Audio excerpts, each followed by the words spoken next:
요한복음 13장 21절부터 30절 말씀으로 큐티인 제목은 유다의 배신입니다. 예수님을 통해 죄 씻음을 받지 않으면 그분이 주시는 구원과 아무런 상관없는 자가 되고 맙니다. 우리는 끊임없이 죄를 지을 수밖에 없는 불완전한 존재이기 때문에 매일 자신의 죄를 회개하고 예수님의 보혈로 씻음을 받아야 합니다. 주님이 행하신 이 겸손한 사랑은 우리의 실천을 통해 계속되어야 하죠. 주님이 우리에게 보이신 사랑으로 서로 사랑하며 섬길 때 그분이 가르침이 내 삶에서 구원의 열매로 나타나게 되는 겁니다.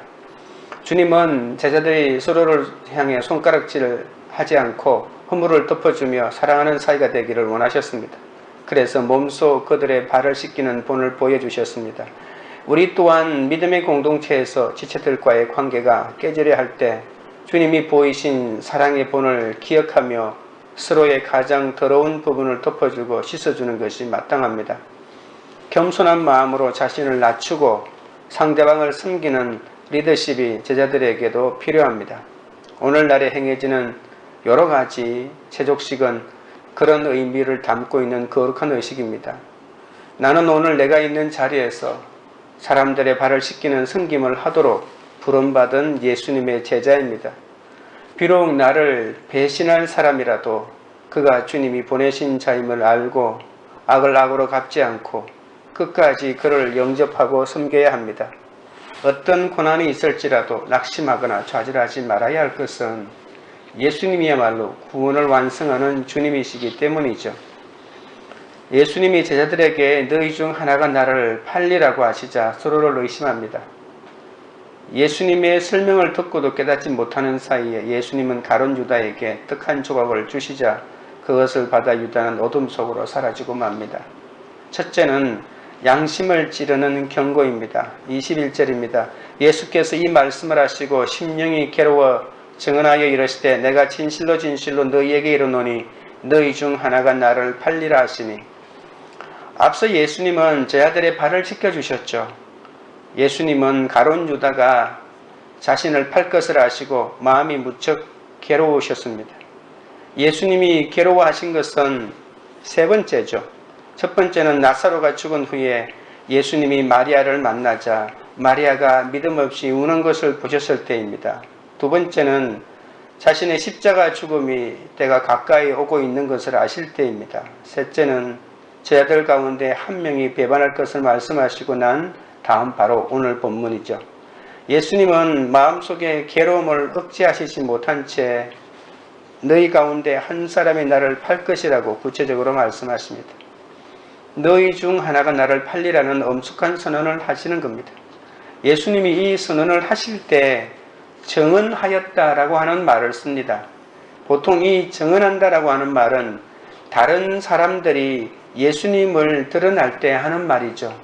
그러니까 예수님께서 정언하다라고 하는 이 말을 사용하신 걸 보면 너희 중 하나가 나를 팔리라고 하는 것이 쉬운 말이 아니라 정말 어렵고 힘든 말이라는 것을 알 수가 있죠.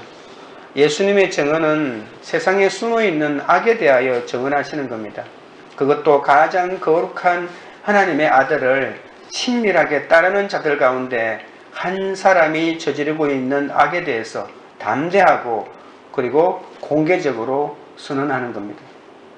제자가 배반할 것이라는 전망이 엄청난 충격적인 사실이지만 예수님은 놀라지 않았습니다. 예수님을 팔아넘기기로 이미 작정한 가룟 유다가 이 말을 듣고 지금이라도 회개할 것을 바라시면서 말씀하신 것입니다. 그러나 가룟 유다는 예수님의 경고를 무시했습니다. 그는 3년이나 예수님과 동고동락했지만 주님의 말씀을 듣고 마음을 돌이키기는커녕 오히려 죄의 종도로서 더욱더 확고하게 하고 맙니다. 자기 양심을 찌르는 말씀의 경고를 들으면서도 여전히 회개하지 않는 자는 결국 하나님께로 돌이킬 기회를 상실한 채 후회만 남기는 그런 인생이 되고 말 것입니다. 적용 질문 드립니다. 양심을 찌르는 말씀의 경고를 들을 때 즉각 회개하고 죄에서 돌이킵니까? 둘째는 떡 한 조각을 주시니입니다. 22절부터 25절입니다. 제자들이 서로 보며 누구에게 대하여 말씀하시는지 의심하더라. 예수의 제자 중 하나 곧 그가 사랑하시는 자가 예수의 품에 의지하여 누웠는지라. 시몬 베드로가 머리짓을 하여 말하되 말씀하신 자가 누구인지 말하라 하니 그가 예수의 가슴에 그대로 의지하여 말하되 주여 누구니까. 예수님의 선언은 놀라웠습니다. 제자들은 그 말을 듣고 깜짝 놀랐죠. 그러나 정작 가룟 유다는 얼마나 태연하게 있는지 모릅니다. 제자들 가운데 누구도 가룟 유다가 배신자일 것이라고는 생각하지 못했습니다. 제자들은 예수님이 누구를 말하고 무엇을 의미하시는지 이해는 했지만 누구인지 몰랐기 때문에 서로 의심을 하고 있는 것이죠. 사람들이 식탁 주위에 있는 등받침에 비스듬히 기대고 그들의 왼쪽 팔꿈치를 의지하게 되면 오른쪽에 있는 사람의 머리는 다른 편에 있는 사람의 가슴에 약간 가깝게 되죠. 예수님이 사랑하시는 자라고 하는 이 표현은 요한복음을 기록한 제자 요한으로 보는 것이 가장 자연스럽습니다. 시몬 베드로는 머리짓으로 묻고 이 요한 또 그 사람이 누구인지 예수님에게 묻습니다. 예수님이 사랑하시는 자도 조용히 묻는다. 이 말은 바로 요한이라고 했죠. 26절입니다.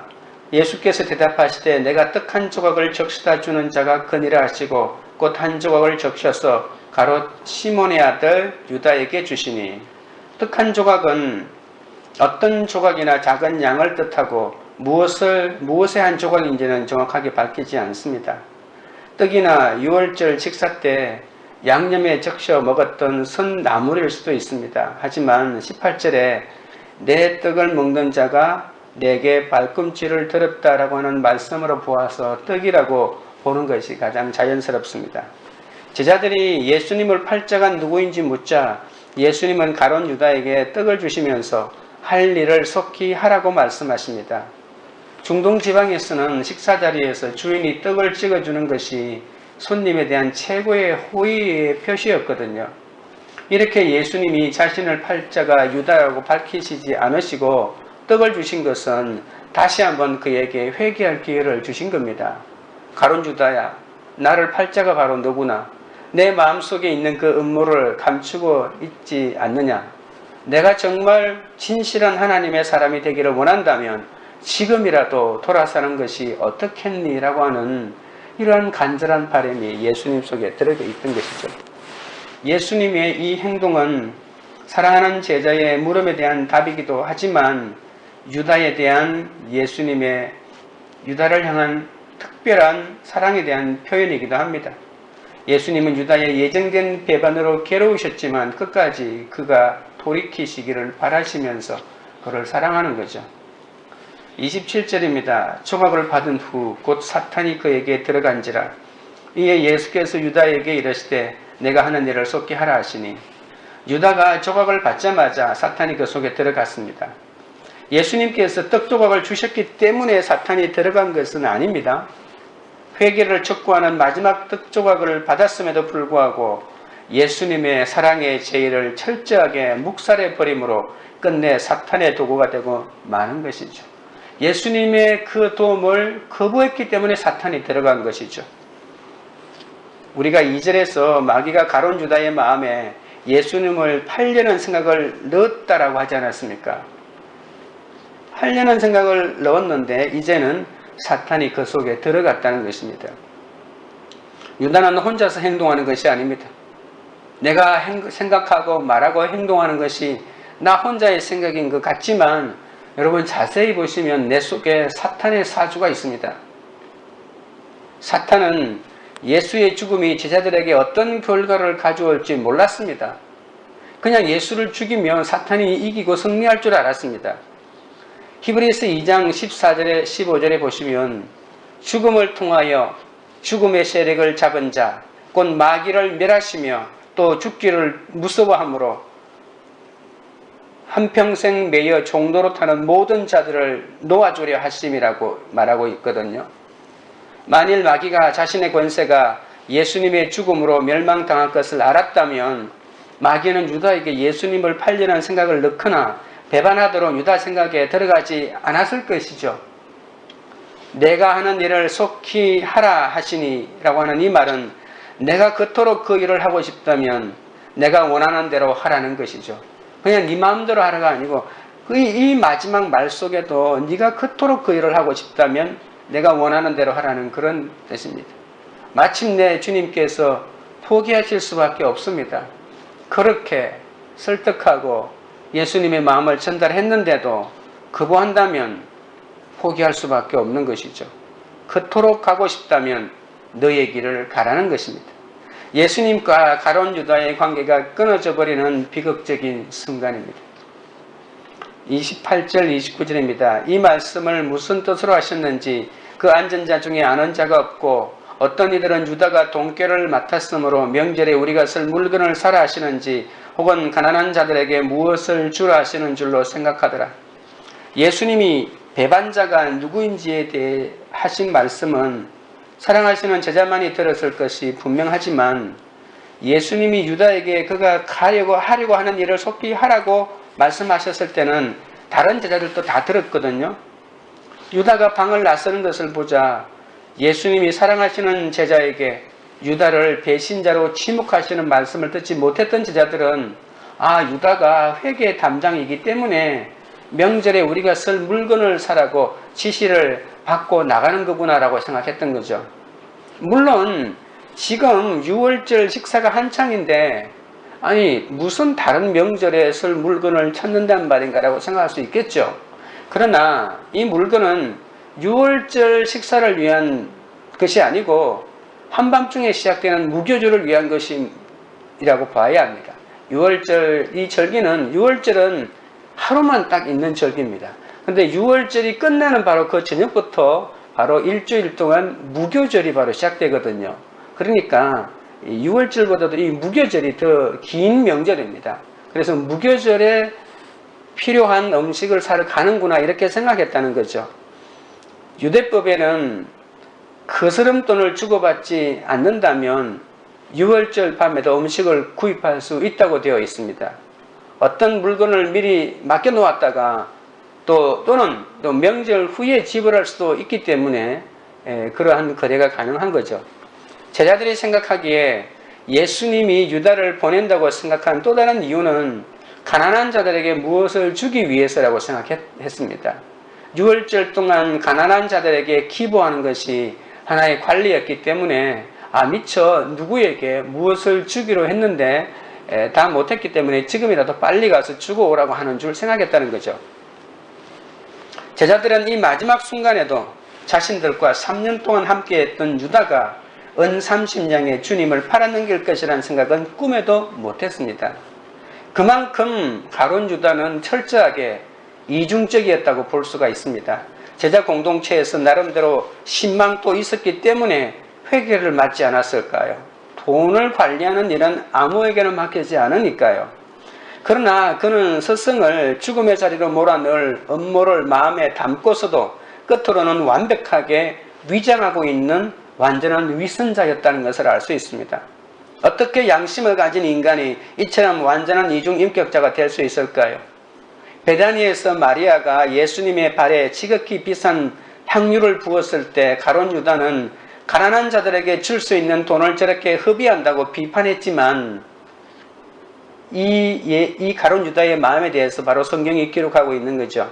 가난한 자들을 생각했기 때문이 아니고 도둑이기 때문에 그 돈을 훔쳐가려고 그랬다는 것입니다.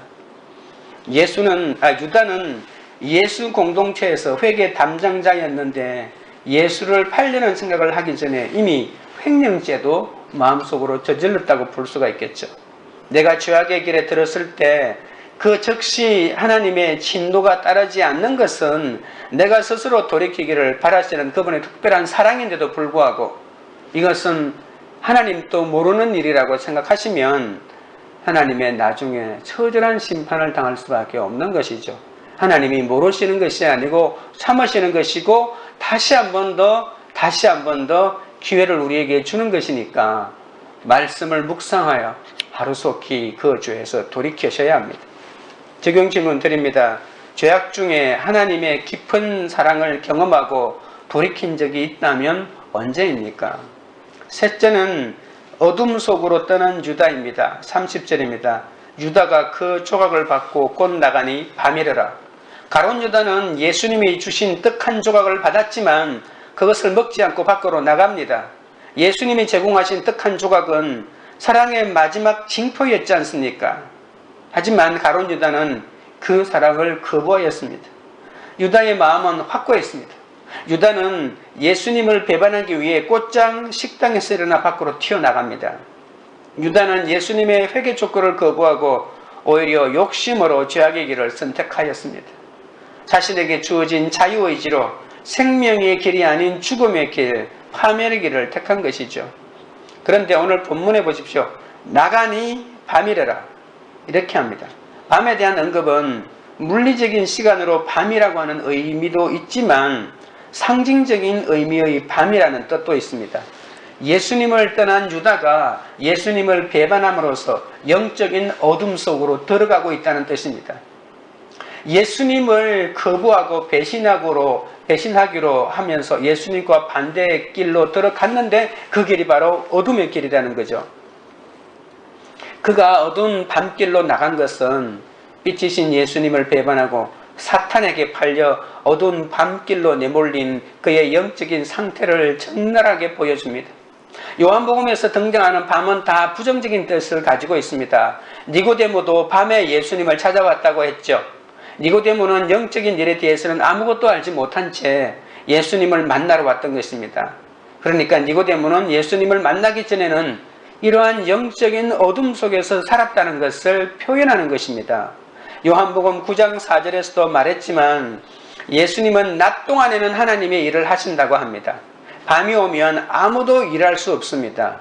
그런데 왜 가룟 유다는 그렇게 선택해서 하는 길이 바로 어둠 속으로 걸어가는 길입니까? 예수님이 주시는 빛이 없이 밤에 다니면 실족할 수밖에 없잖아요. 예수님은 우리에게 빛을 주셨습니다. 그런데도 왜 어둠 속으로 걸어갑니까? 그러니까 바로 이 밤은 영적인 어두움을 말하는 것입니다. 유다는 어둠에 갇힌 이 어둠의 노예였고 또 밤에 포로가 되고 말았습니다. 밤은 우리에게 보는 시야도 없애버리죠. 그리고 방향도 잃어버리게 만듭니다. 밤은 감추어져 있던 우리의 욕망과 본능을 자극합니다.